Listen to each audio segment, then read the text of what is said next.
में सार्वजनिक स्थलों पर सड़कों पर अंजाम दे रहे हैं जहां सरकार मूक बंदी बनी हुई है। इसी क्रम में राजस्थान में जो संपूर्ण देश में दूसरे नंबर की है, जहां इन 4 वर्षों में प्रदेश में कोरोना काल के बाद ऑनलाइन मोड पर कार्य प्रणाली से शहरी एवं ग्रामीण क्षेत्रों में बेरोजगारी के सरकार के पास कोई दिशा निर्देश नहीं है। सरकार लाचार नजर आ रही है।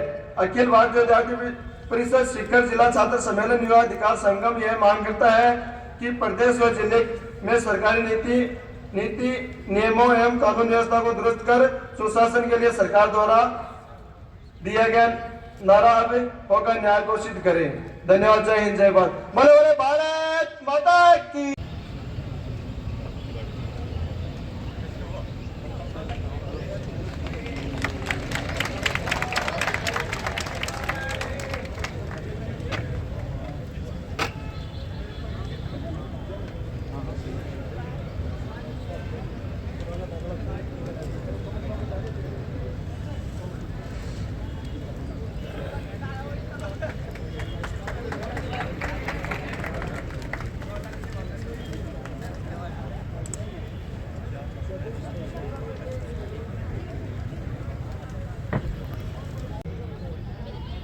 इस समारोह में जिन्होंने स्वागत के नाते आप सबका उद्बोधन किया, ऐसे डॉक्टर रविंद्र धाबाई जी, भाई मनोज दानिया जी, भाई राहुल जी, भाई राजू गुजर जी, सम्मानीय सूर्य जयमन जी, परिषद के दायित्ववान कार्यकर्ता बंधुओं और मेरे सामने उपस्थित विद्यार्थी परिषद के जिले भर से पधारे हुए कार्यकर्ता साथी, किसी भी अधिवेशन की सफलता उस अधिवेशन में उपस्थित कार्यकर्ताओं के मनोभाव पर निर्भर करती है। मुझे लगता है विद्यार्थी परिषद ने ज्ञानशील और एकता के उस मूल मंत्र को संपूर्ण देश भर के छात्र जीवन में उतारने का काम किया है। और मुझे ये कहते हुए खुशी है कि कैसी ही बंजर धरती हो, उस बंजर धरती पर विचार के बीजारोपण के नाते इस संगठन ने राष्ट्र प्रेम का भाव खड़ा करने का काम किया है। मेरा आप लोगों से एक ही बात का आग्रह है, क्योंकि किसी भी संगठन के कार्यक्रम में जिनका उद्बोधन हमें सुनना है, हम बहुत एकाग्रता से उस उद्बोधन को सुनकर उसको आत्मसात करते हुए हम आगे बढ़ने का काम करेंगे।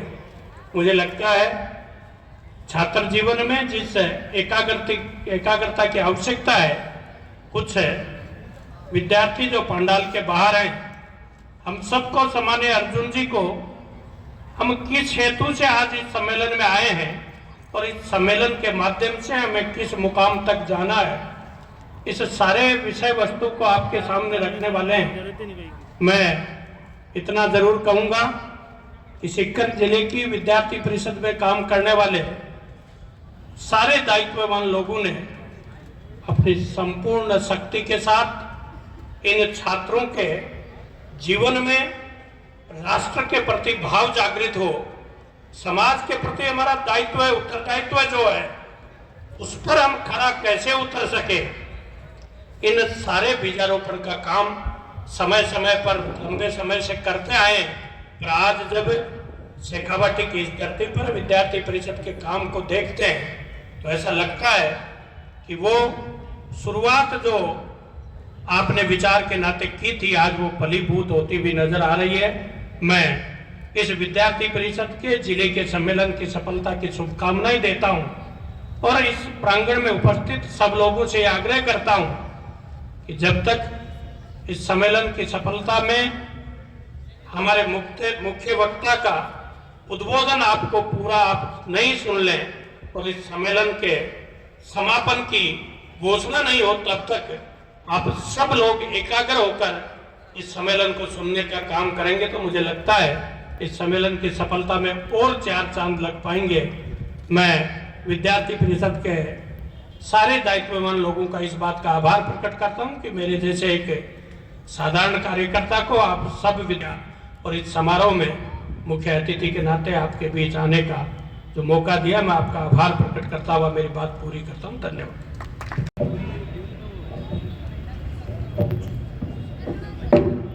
मंच के बाईं ओर जो कार्यकर्ता, माता की थोड़ी सी ताकत और लगाइए, बोलो भारत माता की। सर्वप्रथम विद्या की देवी मां शारदे, युवाओं के आदर्श स्वामी विवेकानंद जी के चरणों में नमन करता हूं, वंदन करता हूं। मंचस्थ हम सबके मार्गदर्शक आदरणीय हरिराम जी रेणुआ, स्वागत समिति के अध्यक्ष डॉक्टर रविंद्र जी धाबाई, स्वागत समिति के सचिव मित्र राजेंद्र जी गुर्जर, प्रांत मंत्री शौर्य जी। मित्रों, अखिल भारतीय विद्यार्थी परिषद की स्थापना 1949 में हुई और जब 1949 में विद्यार्थी परिषद की स्थापना हुई तो उसका कुछ कालखंड में आप लोगों को बताना चाहता हूं। मित्रों, उस समय देश के अंदर पहला आपातकाल लगा।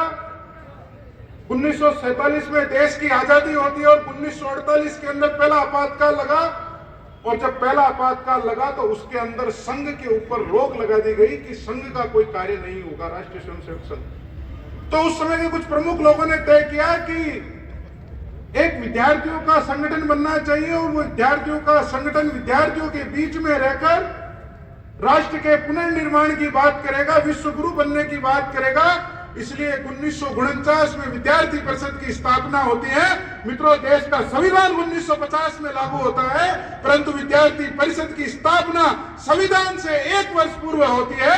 ये विद्यार्थी परिषद की ताकत उस समय से चालू है। मित्रों, प्रथम 3 मांगों को लेकर विद्यार्थी परिषद के कार्यकर्ता अपने इस कार्य को आगे बढ़ाते हैं, एक ध्येय यात्रा को आगे बढ़ाते हैं। उस समय हमने तय किया कि भारत मतलब भारत होगा, भारत का मतलब इंडिया नहीं होना चाहिए।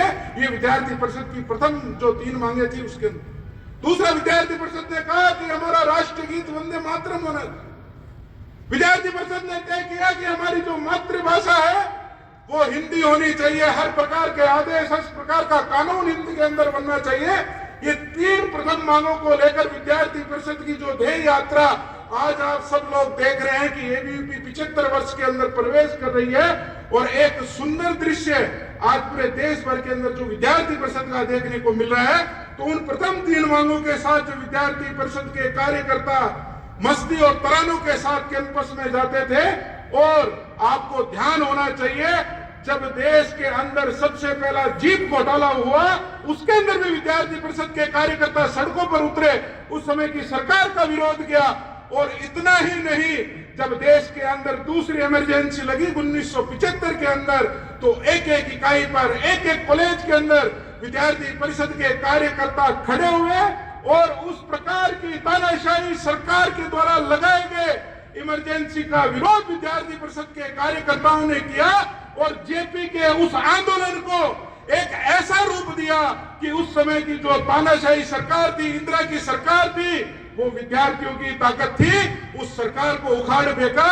और उसके बाद में विद्यार्थी परिषद के कार्यकर्ताओं ने कहा, केवल सत्ता परिवर्तन करना विद्यार्थी परिषद का काम नहीं है, समाज परिवर्तन होना चाहिए, व्यवस्था परिवर्तन होना चाहिए। और विद्यार्थी परिषद लगातार अपना कारवा बढ़ाते हुए लगातार अपनी भूमिका साबित कर। मित्रों, इतना ही नहीं, कई बार लगता है कि देश के अंदर अनुच्छेद 370 हट गया, और ये अनुच्छेद 370 केवल कोई एक सामान्य की नहीं है कि एक सरकार आई 2014 के अंदर और वो अनुच्छेद 370 है। मित्रों, देश के अंदर एक मित्र भारत को जोड़ने की बात कर रहे हैं, लेकिन उन्होंने तो भारत को तोड़ने का प्रयास उनके पूर्वजों ने कितना किया सबके ध्यान में। 1970 कश्मीर के अंदर लगती है, विद्यार्थी परिषद के कार्यकर्ता तय करते हैं कि उस समय कहा गया कि इस देश के अंदर 2 निशान होंगे, 2 विधान होंगे, 2 प्रधान होंगे, कश्मीर के अंदर अलग झंडा लगेगा। कश्मीर की कानून व्यवस्था के लिए 6 साल की विधानसभा वहां घोषित की गई। यही विद्यार्थी परिषद के कार्यकर्ता 1990 के अंदर तय करते हैं कश्मीर हो या गुवाहाटी, अपना देश अपनी माटी, और लेकर तिरंगा निकल जाते हैं और कहते हैं कि तिरंगा लहराएंगे, कश्मीर के लाल चौक पे लहराएंगे। और उस समय कुछ आतंकवादी कहते हैं, कुछ आतंकवादी लोग कहते हैं कि विद्यार्थी परिषद अगर यहाँ लाल चौक पर तिरंगा फहराएगी तो इनको डायनामाइट से उड़ा। विद्यार्थी परिषद के कार्यकर्ता कहते हैं कि आप एबीवीपी को डायनामाइट से क्या उड़ाएंगे, एबीवीपी तो सब एक डायनामाइट है। और हमने उद्घोष दिया डायनामाइट डायनामाइट एबीवीपी डायनामाइट। मित्रों 370 का जब हट रही थी तो देश के गृह मंत्री जो विद्यार्थी परिषद के अंदर कर्णावती के महानगर मंत्री रहे, वो जब सदन के अंदर खड़े होकर बड़े गर्व से कह रहे थे कि ये केवल एक दिन का प्रयास नहीं है, जब मैं भी विद्यार्थी परिषद के अंदर था तब से ये आग थी कि ये 370 हटना चाहिए। और जो हमने कहा था कि इस देश के अंदर एक विधान एक निशान होगा, और वो विद्यार्थी परिषद के कार्यकर्ताओं की लगातार सतत आंदोलन के कारण 2014 के अंदर एक राष्ट्रवादी सरकार के बाद में वो परिवर्तन हुआ। ये विद्यार्थी परिषद की ताकत है। मित्रों, लगातार हमने देखा होगा कि भारत के अंदर अनेक प्रकार की चुनौतियां आती रहती। एक बहुत बड़ा बांग्लादेशी घुसपैठ, जो बांग्लादेशी लोग भारत के अंदर आकर आए दिन घुसपैठ करते थे, उसको लेकर 2007 के अंदर एक चिकन नेक आंदोलन। वो चिकन नेक उसका नाम इसलिए दिया गया क्योंकि वो जो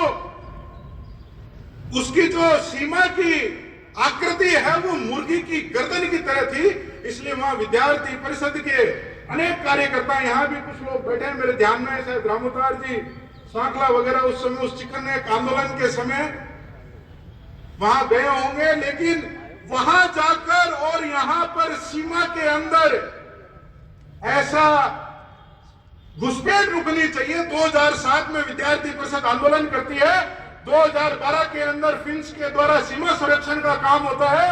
मैं जब उस कार्यक्रम के अंदर गया तो वहां के लोगों ने बताया एक विद्यार्थियों का झुंड आया था, हजारों लाखों की संख्या में आया था, कि वो उसकी देन है कि आज बांग्लादेशी घुसपैठ रुक गई। ये मित्रों विद्यार्थी परिषद है जो आंदोलन करती है, उसकी सफलता लेकर चलती। और इतना ही नहीं, आप देखिए 2012 के अंदर विद्यार्थी परिषद ने यूथ अगेंस्ट करप्शन के नाम से पूरे देश भर के अंदर आंदोलन प्रारंभ। क्यों आंदोलन की आवश्यकता हुई? देश के अंदर यूपीए की सरकार थी। आपको ध्यान में होना चाहिए 2G स्पेक्ट्रम, CWG, कॉमनवेल्थ घोटाला, आदर्श घोटाला, कोयला घोटाला, घोटालों की एक लाइन लग गई थी। उस समय विद्यार्थी परिषद ने यूथ अगेंस्ट करप्शन के फोरम के माध्यम से पूरे देश भर के अंदर आंदोलन किया। और वो ताकत थी कि जब विद्यार्थी परिषद जब किसी आंदोलन को लेकर खड़ी होती है, वो यूपीए की सरकार पूरे देश से ही साफ हो गई। ये विद्यार्थी परिषद की ताकत है कि उस समय वो सरकार थी, वो सरकार आज आपको देखने को नहीं। इसलिए मित्रों, हम लगातार जो विद्यार्थी परिषद के कार्यकर्ता, हम एक अभियान लेते हैं, आपके ध्यान में होना चाहिए, राजीव गांधी की सरकार थी और हमने कहा था कि मताधिकार का जो प्रयोग है वो 21 वर्ष से घटाकर 18 वर्ष होना चाहिए। पूरे देश भर के अंदर आंदोलन चला था और उस समय राजीव गांधी की सरकार को झुकना पड़ा और वो मताधिकार का प्रयोग 18 वर्ष करने का काम किसने किया? वो विद्यार्थी परिषद ही था कि आज हम 18 वर्ष के अंदर मताधिकार का प्रयोग कर पा रहे। मित्रों, पूरे देश भर के अंदर हमने मताधिकार को लेकर एक कैंपेन चलाया कि इस देश के अंदर एक सरकार बननी चाहिए।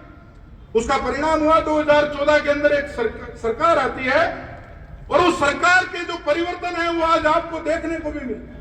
देश के अंदर स्वच्छता की बात होती है, देश के अंदर रेलवे के अंदर किस प्रकार का सुधार होना चाहिए उसकी बात होती है, नए नए स्टार्टअप की बात होती है।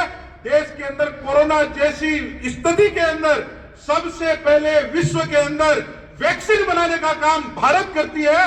ये भारत की ताकत है, ये भारत के लोगों की ताकत है। परंतु आज हम लोग केवल कोरोना की वैक्सीन तक सीमित नहीं है। आज आप लोगों ने देखा होगा कि G20 का लोगो हमारे इस कार्यक्रम के अंदर भी है। ये G20 क्या है? ये G20 वो है ग्रुप्स ऑफ 20, जिसके अंदर आर्थिक विश्लेषण की बात होती है और आज भारत उसकी अध्यक्षता कर रहा है। ये हमारे देश के लिए गौरव का विषय। और मित्रों, ये जो ग्रुप्स ऑफ 20 है इसके अंदर पाकिस्तान का नाम भी नहीं। ये देश के अंदर परिवर्तन है, और देश के अंदर परिवर्तन क्यों ना हो, देश के अंदर परिवर्तन होना ही चाहिए, क्योंकि जब अच्छे लोग सत्ता के अंदर आकर बैठेंगे तो परिवर्तन होगा। परंतु मित्रों, देश में अच्छा परिवर्तन हो रहा है, एनईपी की बात हो रही है, नेशनल एजुकेशन पॉलिसी की बात हो रही है, परंतु राजस्थान की अगर मैं बात नहीं करूं तो आज के इस जिला सम्मेलन के अंदर यह बहुत बड़ा अन्याय है। आज की जो सरकार है राजस्थान की, उस सरकार का सबसे बड़ा जो नाम हमने रखा है वो पेपर लीक सरकार है। मित्रों, इतने दिन तो पेपर लीक हो रहे थे, परंतु माननीय मुख्यमंत्री जी ने तो इस बार सारे रिकॉर्ड तोड़ दिए। उन्होंने जो अपना बजट का बॉक्स लाए थे, वो बजट का बॉक्स ही लीक हो गया। ये देश के लिए एक शर्मनाक बात है कि एक राजस्थान का मुखिया पेपर लीक की घटनाओं को तो नहीं रोक पा रहा और अपने हाथ से बजट को भी लीक कर दिया। और मित्रों, रीट का घोटाला, आप स्टूडेंट है इसलिए आपको समझाने की आवश्यकता। मैं पिछले 10 दिन से परेशान हूं। लोग कह रहे हैं कि इस घोटाले के अंदर 1000 करोड़ से ज्यादा बड़ा घोटाला हुआ, और एक केवल 1000 करोड़ का घोटाला नहीं है। अगर मोबाइल के अंदर कैलकुलेटर है तो आप लोग निकालिए। आप सोचिए कि 25 लाख स्टूडेंट पिछली बार एग्जाम देते हैं, 9 लाख स्टूडेंट अभी एग्जाम दे रहे हैं, टोटल 34 लाख से बड़ी संख्या है। और 34 लाख के अंदर अगर आप एवरेज फॉर्म का जो अगर शुल्क निकालेंगे वो 300 रुपए होता है, और जब आप उसको मल्टीप्लाई करेंगे तो वो 100 करोड़ से भी अधिक पैसा सरकार के पास आ रहा है। और इतना नहीं, इसके बाद जब एक स्टूडेंट परीक्षा देने जाता है तो उसका कम से कम 1000 रुपए खर्च होता है। वो 34 लाख जो आवेदन है उनके ऊपर अगर आप 1000 से इंटू करेंगे तो कितना बड़ा खर्चा इस विद्यार्थी की ताकत में होता है। परंतु सत्ता के अंदर बैठे हुए पूर्व शिक्षा मंत्री गोविंद डोटासरा और राजस्थान के मुख्यमंत्री अशोक गहलोत विद्यार्थियों के साथ अन्याय करते हैं, 1000 करोड़ का घोटाला राजस्थान में करते हैं। इससे बड़ा दुर्भाग्य राजस्थान के अंदर नहीं हो सकता है। और आपको आज एक चीज बताना चाहता हूं मैं, मित्रों, देश के अंदर अनेक प्रकार के घोटाले हुए, कॉमनवेल्थ घोटाला हुआ, 2G स्पेक्ट्रम हुआ, कोयला घोटाला हुआ, लेकिन किसी शिक्षा को लेकर गांव-गांव, ढाणी-ढाणी तक के विद्यार्थियों को बर्बाद करने का काम किया कोई राजस्थान की निकम्मी सरकार है। और इस सरकार ने नीचे तक, इसलिए विद्यार्थी परिषद कई बार भाषण में भी बोलती है, गहलोत तेरे राज में शिक्षा बिक गई प्याज में। मित्रों, ये हकीकत है, ये गांव-गांव, ढाणी तक का मुद्दा है। आज तक राजस्थान के अंदर इतनी सरकारें आई, परंतु किसी भी सरकार के अंदर इस प्रकार का घोटाला नहीं हुआ। ये घोटाला राजस्थान की सरकार ने किया है, इसका जवाब सरकार को देना पड़ेगा, क्योंकि विद्यार्थी परिषद के कार्यकर्ता खड़े हो गए। विद्यार्थी परिषद के कार्यकर्ताओं की ताकत है, उन्होंने तय कर लिया है कि अभी सरकार को भी उखाड़ कर फेंकना पड़ेगा। तो एबीवीपी का कार्यकर्ता तैयार है, आप सब लोग तैयार है, इस ताकत को हमें दिखाना पड़ेगा। मित्रों, केवल रिट का ही घोटाला नहीं, एसआई के अंदर भी घोटाला हुआ, एसआई एग्जाम के अंदर। और जब हद हो गई, राजस्थान की सबसे बड़ी प्रशासनिक सेवा आरएएस, अब मैं आप सबसे पूछना चाहता हूं कि हमारे यहां लक्ष्मणगढ़ के विधायक माननीय पूर्व शिक्षा मंत्री जी, उनके ही घर में सारा टैलेंट भरा पड़ा है, या उनके ही रिश्तेदारी में सारे टैलेंट वाले भरे पड़े हैं कि आरएएस की परीक्षा वो देंगे और आरएएस वो ही बनेंगे। राजस्थान में और कोई नहीं है क्या कि जो आरएएस बन सकता है? मित्रों, इंटरव्यू से लेकर, एग्जाम से लेकर, गोविंद डोटासरा जी उसको तय करते हैं, भ्रष्टाचार करते हैं, परिवार के सदस्यों को आरएएस बनाते हैं। ये हमारे लिए, शेखावटी के लिए भी दुर्भाग्य है, इस राजस्थान के लिए भी दुर्भाग्य है कि ऐसे जनप्रतिनिधि विधानसभा में जाकर बैठते हैं जो केवल घर के लोगों को आरएएस में भर्ती करते हैं, हजारों करोड़ के घोटाले के अंदर इन्वॉल्व होते हैं। और अगर दम है और अगर सही में कहते हैं कि हम एक अच्छे प्रतिनिधि हैं, तो जांच दीजिए सीबीआई को। अगर आप में हिम्मत है तो जांच देकर देखिए कि सीबीआई, अगर आप में हिम्मत है तो आप बात कीजिए। और मित्रों, केवल घोटालों से ही राजस्थान नहीं बचा है, या मैं कहूं कि सिक्कर या कोई भी जिला नहीं बचा है। आप देखिए, महिला उत्पीड़न के मामले इस राजस्थान की सरकार में सबसे अधिक हुए। आप देखिए आए दिन बहनों को नोच दिया जाता है और बलात्कार की घटनाएं होती है कि राजस्थान के लिए इससे बड़ा दुर्भाग्य क्या। मित्रों, हमें सोचना पड़ेगा। आज शराब की तस्करी, इसमें आज हम देखते हैं कि गांव-गांव, ढाणी-ढाणी तक शराब का बिजनेस इतना बढ़ चुका है। आप देखेंगे इसमें चरस, गांजा, अफीम कौन से कोने में नहीं है। युवाओं को यहीं से खत्म करने का प्रयास ये जो सरकारें कर रही है। इतने दिन जो हम कहते थे कि ये उड़ता पंजाब है, कहीं उड़ता राजस्थान नहीं हो जाए, ये हमारे लिए बहुत बड़ा दुर्भाग्य है। इसलिए मित्रों, हमें ध्यान रखना पड़ेगा कि आज हम इस देश की युवा शक्ति हैं। हम शेखावाटी के वो लाल हैं जहां पर यहां से निकल के एक सैनिक सीमा पर खड़ा होकर अपना सब कुछ छोड़कर देश की रक्षा के लिए सर्वस्व बलिदान कर दो। मित्रों, इस भूमि के अंदर जहां आप लोग बैठे हैं, आज बहुत अच्छा जिला सम्मेलन हो रहा है। ये केवल कोई एक दिन का प्रयास नहीं। मंच पर मेरे बेटे मित्र राजेंद्र जी, कानाराम जी जाट और जो मेरे सामने दिख रहे हैं जो प्रमुख पुराने लोग हैं, मोहन जी बैठे हैं और अनेक पुराने लोगों का अगर मैं नाम लूंगा, ऋषिकेश जी ओड़ा, ऐसे बहुत लोग हैं जिन्होंने कम्युनिस्टों से संघर्ष करने का काम किया। मित्रों, ये विषय इसलिए रखना चाहता हूं क्योंकि जो कम्युनिस्ट हैं ये काम को नष्ट करते हैं, ये कभी किसी काम को नहीं बनाते। इनका लक्ष्य है कि किसी काम को नष्ट करो। और आज भी आप देखिए देश के अंदर इतना सारा वातावरण परिवर्तन हो रहा है, ये वही कम्युनिस्ट है। जब भारत और चाइना का युद्ध 74 के अंदर हुआ था तो यही कैंपस में खड़े होकर कहते थे कि हिंदी चीनी भाई, यही नारे लगाते थे हिंदी चीनी भाई भाई। और आज देख लीजिए, इन्होंने ही चाइना को प्रोत्साहन देने का काम। आज इनके जो महापुरुष जिनको ये मानते हैं, ये कौन है? ये वही लोग हैं जो अपने देश के महापुरुष नहीं। इसीलिए एक बार सुनील अंबेडकर जी ने कहा था चाइना के अंदर कि चाइना और रशिया के जो कम्युनिस्ट हैं वो कम्युनिस्ट जरूर देशभक्त होंगे, लेकिन भारत के जो कम्युनिस्ट हैं वो देशभक्त नहीं है, क्योंकि वहां के लोग वहां के लोगों को मानते हैं और यहां के कम्युनिस्ट भारत की बात नहीं करते, देश की बात नहीं करते। इसलिए मित्रों, हम कई बार नारा भी लगाया है कि लाल गुलामी छोड़कर बोलो वंदे मातरम। उस नारे में बड़ी ताकत है। जब कैंपस के अंदर खड़े होकर संघर्ष किया करते हैं तब लगता है कि इस देश के अंदर ऐसे लोग भी हैं जो जेएनयू कैंपस में खड़े होकर भारत के टुकड़े करने की बात करते और खड़े होकर कहते हैं कि भारत तेरे टुकड़े होंगे इंशाअल्लाह इंशाअल्लाह। और वही विद्यार्थी परिषद के कार्यकर्ता खड़े होकर कहते हैं कि जो भारत की बात नहीं करेगा उसको भारत में रहने का अधिकार नहीं है। और एक आंदोलन पूरे देश के अंदर विद्यार्थी परिषद करे। आज मित्रों, जिला सम्मेलन करना और आप लोगों को बुलाना और यहां मेरा या किसी का भी खड़े होकर भाषण देना केवल इतना उद्देश्य नहीं है। आज भारत सर्वशक्तिमान बनने की ओर जा रहा है। अनेक ताकतें भारत को तोड़ने का प्रयास कर रही है जो हमारे पास में, जो हमारे बीच में रहती है। और इस प्रकार की घटनाएं आए दिन वो देश के अंदर करने का प्रयास करते हैं। इसलिए मित्रों, हमें ध्यान रखना है कि ऐसे जो कम्युनिस्ट लोग हैं उन कम्युनिस्ट लोगों से हमें बचकर रहना पड़ेगा। ऐसे जो लोग हैं जो भारत को तोड़ने की बात करते हैं उनसे हमें बचकर रहना पड़ेगा।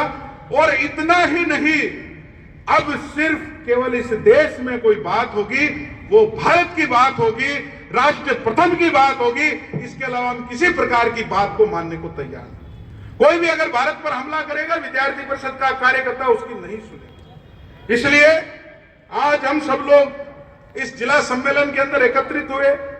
बड़ी गर्मी के अंदर भी हम लोग जूझ रहे हैं और यहां से जिला कलेक्ट्रेट पे प्रदर्शन करने के लिए भी जाएंगे।